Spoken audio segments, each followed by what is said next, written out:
বৈষম্য বিরোধী ছাত্র আন্দোলনে মার্চ ফর ইউনিটি কর্মসূচির বিস্তারিত জানতে কেন্দ্রীয় শহীদ মিনার থেকে যোগ হচ্ছেন সহকর্মী দাউদ খান এবং ইকবাল অনিক। শুরুতেই আমি একটু দাউদের কাছে চলে যাব। দাউদ, ঘণ্টা খানিক পরেই তো মার্চ ফর ইউনিটি কর্মসূচি শুরু হতে যাচ্ছে। এরই মধ্যে কেন্দ্রীয় শহীদ মিনারে অনেকে জড়ো হয়েছে আমরা জেনেছি। এই কর্মসূচিতে আসলে এই মুহূর্তে তাদের উপস্থিতি আপনি কেমন দেখছেন এবং কর্মসূচি নিয়ে তাদের ভাবনা কি, এ বিষয়ে একটু আমাদেরকে জানাবেন। মার্চ ফর ইউনিটি কর্মসূচিকে কেন্দ্র করে আমরা দেখতে পেয়েছি সকাল থেকে রাজধানীর বিভিন্ন ছাত্র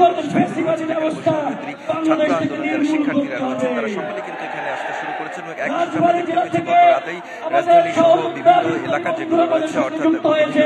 যে জেলাগুলো রয়েছে সেখান থেকে কিন্তু শিক্ষার্থীরা বাস যোগে তারা এই কেন্দ্রীয় শহীদ মিনারে এসে জমায়েত হচ্ছে এবং ইতিমধ্যে কিন্তু আমরা দেখতে পাচ্ছি বারবারই খণ্ড খণ্ড মিছিল সহকারে শিক্ষার্থীরা এখানে আসছেন এবং 3টা থেকে যেহেতু তাদের আনুষ্ঠানিক কর্মসূচি হবার কথা রয়েছে সুতরাং সে অনুযায়ী কিন্তু যারা বৈষম্য বিরোধী ছাত্র আন্দোলনের নেতৃবৃন্দ রয়েছে কিংবা সমন্বয়কারী রয়েছে তারাও কিন্তু এখানে আসতে শুরু করেছেন। যদিও বা এখন যে মঞ্চটি আপনি দেখছেন এখানে মূলত শহীদ পরিবারের যারা সদস্যরা রয়েছেন তারা রয়েছেন এবং একই সাথে এই আন্দোলনে যারা আহত হয়েছিলেন সেই আহত শিক্ষার্থীরা কিন্তু এখানে এসে উপস্থিত হয়েছেন। যদিও বা কেন্দ্রীয় সমন্বয়কারীরা এখন এসে উপস্থিত হননি। আমরা যারা এখানকার শিক্ষার্থীরা রয়েছেন তাদের সাথে কথা বলেছি, তারা বলছেন যে ঠিক আধা ঘন্টার মধ্যে যারা কেন্দ্রীয় সমন্বয়কারী রয়েছেন তারা এখানে আসবেন এবং তাদের যে আনুষ্ঠানিক কার্যক্রম সেটি তারা শুরু করবে।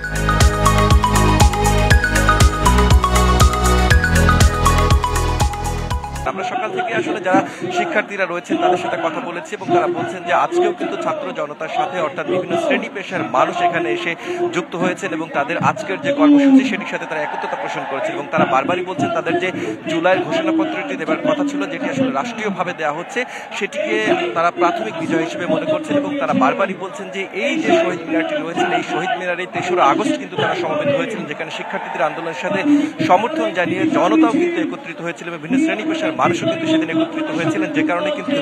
সরকার পতনের যে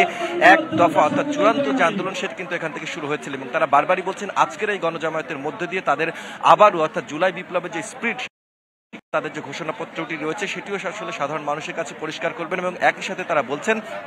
তাদের যে ঘোষণাপত্রটি রয়েছে সেই ঘোষণাপত্রে তাদের যে উদ্দেশ্যগুলো রয়েছে সেগুলো আসলে সংবিধানে লিপিবদ্ধ করতে হবে এবং সেই লিপিবদ্ধটি আসলে যারা সাধারণ মানুষ রয়েছেন এবং যে রাজনৈতিক দলগুলো রয়েছে সকলের ঐক্যমতের ভিত্তিতে আসলে একটি বৈষম্য বিরোধী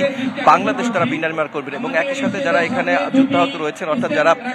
আহত হয়েছিলেন সেই গণঅভ্যুত্থানের সময় এবং যারা শহীদ পরিবারের যারা সদস্যরা রয়েছেন তাদের অনেকেই কিন্তু বারবারই বলছেন যে এই ঘটনাতে যারা নির্দেশ দিয়েছিলেন অর্থাৎ গণহত্যায় যারা নির্দেশ দিয়েছিলেন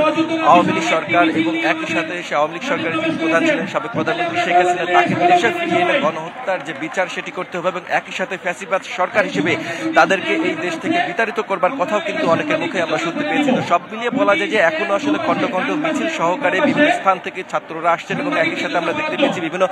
ইসলামী যে সংগঠনগুলো রয়েছে তাদেরও কিন্তু অনেকগুলো মিছিল আমরা এখানে দেখতে পেয়েছি। অর্থাৎ এখনো কানায় কানায় পূর্ণ না হলেও আমরা আশা করছি যে যেহেতু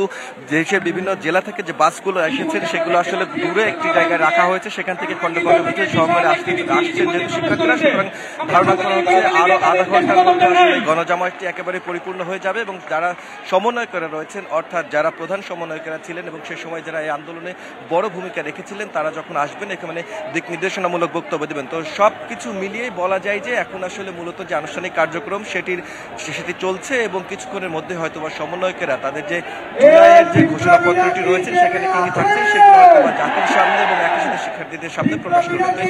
সার্বিক অবস্থা। জি দাউদ, ধন্যবাদ জানাচ্ছি আপনাকে।